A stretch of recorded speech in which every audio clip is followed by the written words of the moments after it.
অঞ্চল করার কৌশল করে মেয়েটিকে দমে ভালো বউটি এলো না দিয়েছি যাতে যাতে আমার সংসার নয় ওর দাদার সংসার নয় এই জগৎ সংসারে ওই জায়গা হবে না। জগৎ সংসারে ওর জায়গা না হলো আমার হৃদয় সংসার থেকে আপনি কি কেউ কেড়ে নিতে পারবে না বাবা। এ কি বললাম তুমি ফিরে এসছো রে আপনার কথা বলতে জঘন্য চক্রান্ত আমাকে তো অজানা থেকে যেত বাবা। চক্রান্ত কিসের চক্রান্ত করলো ওষুধ নির্যাতনের চক্রান্ত করলো তার থেকে ফিরে জানতে পারলাম এখনই তোমরা আমার থেকে দূর করে দিয়েছো। তুমি তুমি ঠিকই শুনেছো করলো তুমি ঠিকই শুনেছো অপরাধে তার মানে তুমি কি আমার কাছে কৈফিয়ত চাইছো বললো? হ্যাঁ কৈফিয়ত চাইছি। আমি জানি আমাদের কৈফিয়ত জবাব দিতে পারবে না কারণ আপনি অন্যায় অত্যাচারে ঝড় ঘটিত করে এবার থেকে দূর করে দিয়েছে। মিথ্যে মিথ্যে যাহা মিথ্যে করলো যাহা মিথ্যে। তুমি কি জানো ওই ছোট জাতের মেয়েটা আমার মান সম্মান হলো সঙ্গে মিশিয়ে দিয়েছে আমার বংশের মুখে চুনকালি বসিয়েছে। এ আমি বিশ্বাস করি না বাবা। বললো আমি তোমাকে ভালো করেছি আমার হৃদয়ের ভালোবাসা করে দিয়ে আমি আজকেও দিয়েছি বাবা। বদলা অঞ্চলকালে দেওয়ার মতো মেয়েছে নয় এ একই বাতাসের গলায় হাতে পাথর বুকে আঁকড়ে হাতে সূর্যের প্রখর তাপের মতো অত্যাচার অপমানের তাবু পিঠে ছোট করে তবু নিজেকে ছোট করে পিতৃতুল্য শত্রুকে তো অপমান করে না বাবা। বাবা করলো বাবা ওই ছোট জাতির মেয়েটা দেখছি তোর মাথাটা বেশ ভালো করে চিবিয়ে খেয়েছে।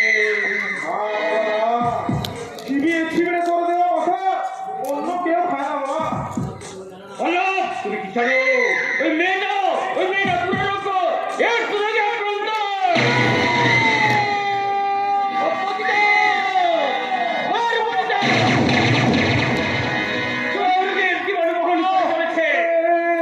আমি বিশ্বাস করি না আমি বিশ্বাস করি না বাবা।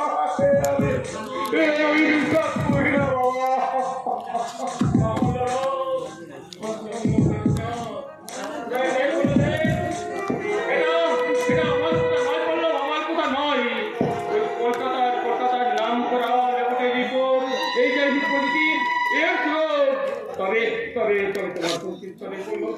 চিন্তা নেই আমি আবার তোমার বিয়ে দেবো আমার বন্ধুরা একমাত্র মেয়ের সাথে তোমার বিয়ে দেবো বললো। একটা ছাগলকে তুমি কতবার কাটবে বাবা? মনে রেখো অঞ্চল প্রধান সন্তান তার মতো সন্তানকে সাহায্য করতে জানে। নিজের বিবেকটাকে সরল করে ওই গৃহবধূকে বোঝা করো বাবা। কোথায় যাচ্ছে বললো? আপনি কাছে না ওই আক্রান্ত মেয়েটার সঙ্গে তোমার যা হবে না ওকে আমি এবার সংসার থেকে ত্যাগ করেছি। তাহলে আমাকে ত্যাগ করো। আমি স্বেচ্ছায় আপনার ঐশ্বর্যের প্রসাদ ত্যাগ করে চলে যাবো সুখের পর্ণকুটিরে। তুমি কি জানো এই কত কিছু অনুসন্ধান বাবা বাবা আমি আখিকে ভালোবাসি আর সেই ভালোবাসা সার্থক করতে আখির স্মৃতিতে আমি পড়ে দিয়েছি সুখের সিঁদুর। স্বামীর কর্তব্য করতে বেরিয়ে পড়বো রাস্তায় তো মৃত্যুর ভয়ে আমি আমার প্রাণের প্রেয়সীকে ত্যাগ করতে পারবো না বাবা। বললো তুমি আমার কথা অবাধ্য হবে না তাহলে ফল ভালো হবে না। বাবা যদি বাধ্য হয় সন্তান কখনো অবাধ্য হয় না। আপনার জঘন্য চক্রান্তের যুবক আছে আমার প্রেমের কুসুম আখিকে আমি বলে দিতে পারবো না বাবা। তাই আমার এই অমার্জনীয় অপরাধের জন্য তুমি বাবা হবে নয় আমার মানুষের ক্ষমা করো বাবা। আমার মানুষের ক্ষমা করো। আমি এখন আসছি বাবা। বলো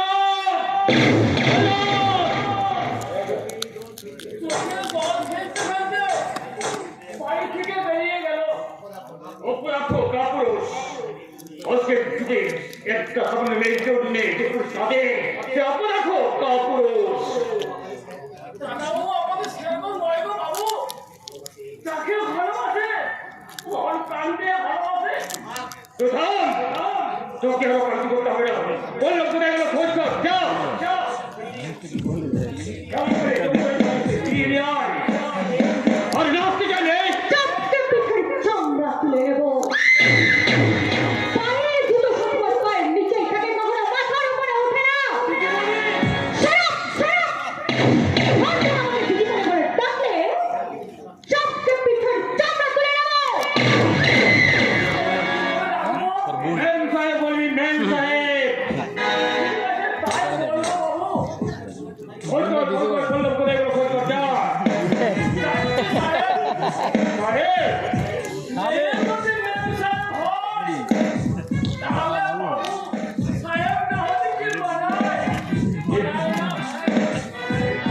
এটাও দেখছি গ্যাস দিতে শুরু করছে। আর সৌরভী, তোমার দাদা কলকাতা থেকে ফিরে এসে ওই রেস্টুরেন্ট মেয়েটার জন্য ওকে নিয়ে রাখুন। চাপকে পিঠের চামড়া তুলে নেব। যে পুরুষ নিজের বউয়ের জন্য কাঁদে, সেই পুরুষ এই বর্তমান যুগে ভেড়া। বললাম আমার তোমার তো হলে আমার এই বিশাল সম্পত্তি একটা কারা করে ওকে দেবো না। আমি এই বিশাল সম্পত্তি তোমার নামে নিতে গিয়ে আমি কাশি চলে যাবো। এখন তোমার একমাত্র কাজ নানা রকম মরসুম ফুল ফুটিয়ে এই সংসার বাগানটাকে সাজিয়ে গুছিয়ে রাখা। সাজিয়ে রাখলে চলবে না, ফুল যাতে দেবতার পুজো লাগে সে ব্যবস্থা করতে হবে। আরে আরে এসো এসো সে আব্রত, এই গরিব জননেতার বাড়িতে না সাধু, আপনি বলি গরিব নন আর নেতা অবশ্যই জনগণের নয়। মানে সত্যি করে বলতো সাধু বাবু, আমার কথার অর্থ কি আপনি সত্যিই বুঝতে পারেননি? সত্যি সত্যি তুমি খুব রসিক আছো। রসিয়ে না বললে যে পুরোপুরি বসিয়ে দেবেন সাধু বাবু। হ্যালো মাই ডিয়ার, তোমার জন্য অপেক্ষা করতে করতে আমার যৌবনে পরিচয় করে শুকিয়ে যাবে। এতক্ষণে বুঝি তোমার এই ববির কথা মনে পড়েছে? আজকে একটু দেরি হয়ে গেল। জেলে পাড়া আর পাশের রসুন পাড়ায় মেয়েদের শিক্ষা আর গরিব লোকেদের কিছু বস্ত্রদান করা হলো, তাই জেলে পাড়া আর মুসলিম পাড়ার কার মেয়ের লেখাপড়া হলো কি হলো না সেই খবরটা আর আমি নিতে চাই না, কারণ ওই মানুষগুলোর কথা শুনলে আমার তো বমি করে। কবে আইপিএস পাস করে তুমি যে ছোট লোক নও না, মানুষগুলোর কথা এত চিন্তা করবে সেটা বিশ্বাস করো আমি সেটা একদম ভাবতে পারিনি। তিরস্কার না করে তুমি ওকে নিজে ম্যানেজ করো। আর কিছুদিনের মধ্যেই আমি তোমার দুজনের বিয়েটা দিয়ে দেবো। লজ্জা হওয়ার কি আছে? হ্যাঁ বলো বলো শ্যামন্ত, তোমার এই যে আমাদের সোনামুখী গ্রাম সবাই কেমন লাগছে? ভালো, খুব ভালো। সরমক্ষীর আবির রাখা সকাল, দুধারে সবুজ ধানকে বাতাসে রবীন ধানের পবিত্র বদ্ধ আর ওই দিগন্ত বৃষ্টি নদীর সুনীল আকাশ। তোমার দেখছি খুব রসবোধ আছে। বাপি, তোমার সেবা প্রদান কিন্তু দেখার যোগ নেই। কিন্তু কেন?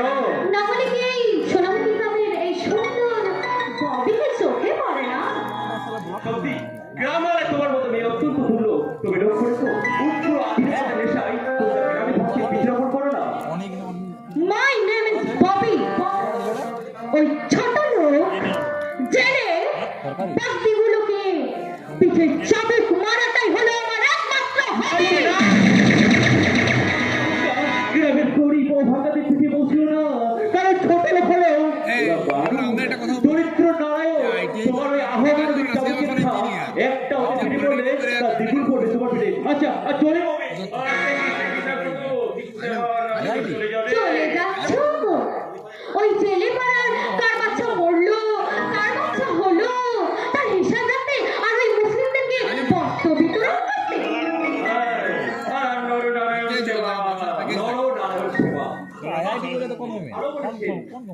নারায়ণ তাদের সেবা, সে তো মুখের কথা নয় কবি দেবী। আজকের এই স্বার্থপর পৃথিবীতে আমরা নিজের ছাড়া অন্যের কথা ভাবি না, খোঁজও রাখি না। তাই আপনাকে একটু সময় দিই, একটু অপরের জন্য ভাবি আর উচ্চে কণ্ঠে বলি, মন্দির মসজিদ গির্জায় বসি তরু বলে খুঁজি আমি প্রকৃত মানুষের। নাহি ধ্যান নাহি ধারণা, ধ্যান জ্ঞান আবাহন মূল মন্ত্র মানবের সেবা। তাই উঠতে কণ্ঠে পর্যন্ত জগতে ধরতে মানুষ ভাই, সবার উপরে সেই তো মানুষ, ভেদাভেদ যার নেই। স্বর্ণের সময় সকলের তরে সকলেই আমরা, প্রত্যেকের মোড়া পরের তরে, তবেই আসবে শান্তি ফিরিয়ে গরুময়ের সংসারে। বকা বকা কোথাকার। তাই হবে মশাই, তাই হবে। আমি তোমাকে জীবন সঙ্গী হিসেবে পাই, আমার এই দেহের অরণে তোমাকে আগে বন্দি করি, তারপর বুঝতে পারবে কি স্বপ্ন লুকিয়ে আছে এই গভীর মনের মন্দিরে। Yes, yes! My name is Bobby, Bobby! বাড়ি বাড়ি পুরুষ পাই, এমনটাই আমার হবে, হবে! আজ আখির কে? তা তুই জানো? পরশুরাম স্থবির কিংবা বধির নয়, পরশুরাম বিপ্লবীরা মানুষ। তোমার কুৎসিত মানুষকে সম্মান করে যে বাদ কিভাবে দিতে হয় আমার ভালো করে জানা আছে। এই সোনা মুখে নির্যাতিত অবহেলিত পরশুরাম এখানে কি কেন কেন সকাল উল্লাস তার দুঃখের সুখের সংসার দুঃখের চিন্তা করছে।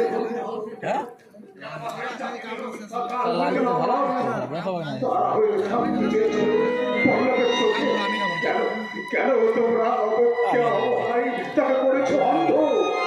সে কৈফিয়ত কি তোমাকে দিতে হবে? আজ এই পরশুরামের কাছে তোমাকে সব কাজের দায়িত্ব দিতে হবে প্রধান সাহেব। আমাকে এখনো চেয়েছে না আরাম জানায়।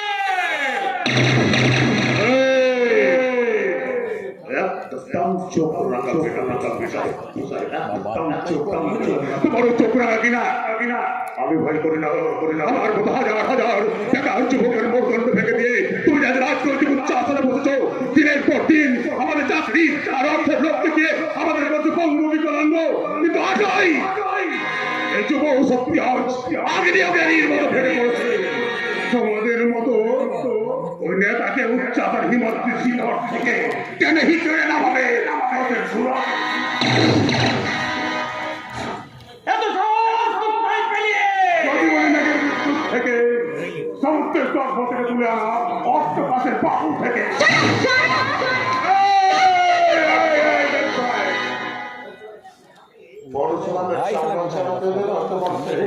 সুন্দর চাপড়া ছাড়িয়ে আমার পায়ের মাথায় লাল টুকটুকে টুকটুকে এক জোড়া জুতো বানিয়ে দেবো।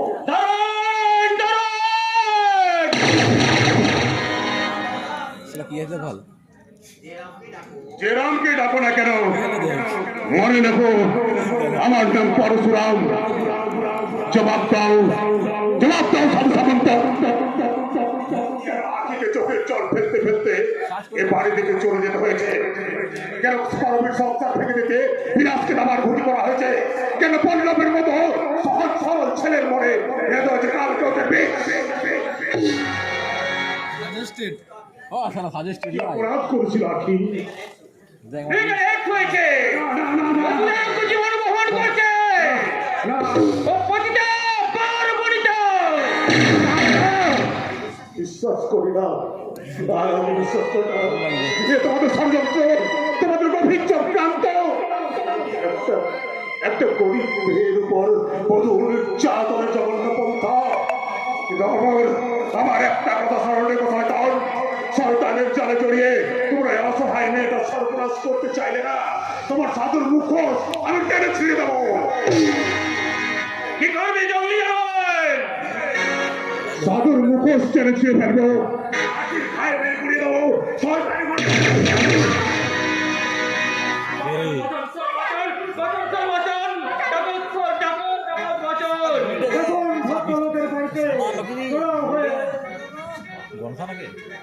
এই ভদ্রলোকের বাড়িতে দিন দুপুর ডাকাতি করতে এসেছে সারাম যাবো একটা যাও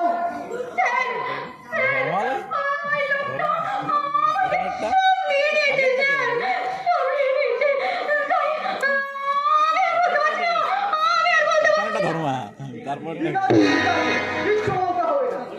ওই শুনুন, এটা গেল।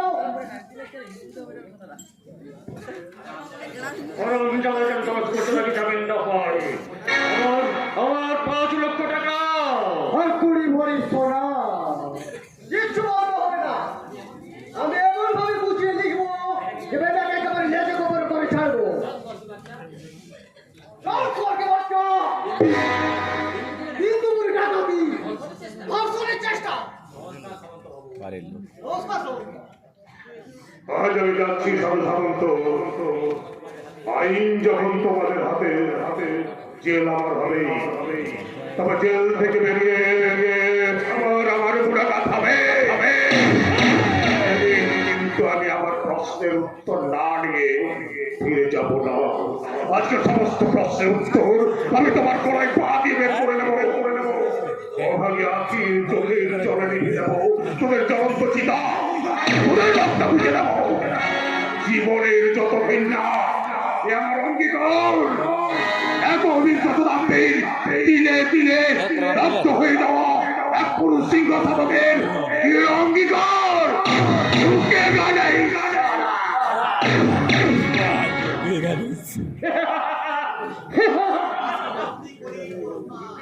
বন্দি বন্দি কলির পরশুরাম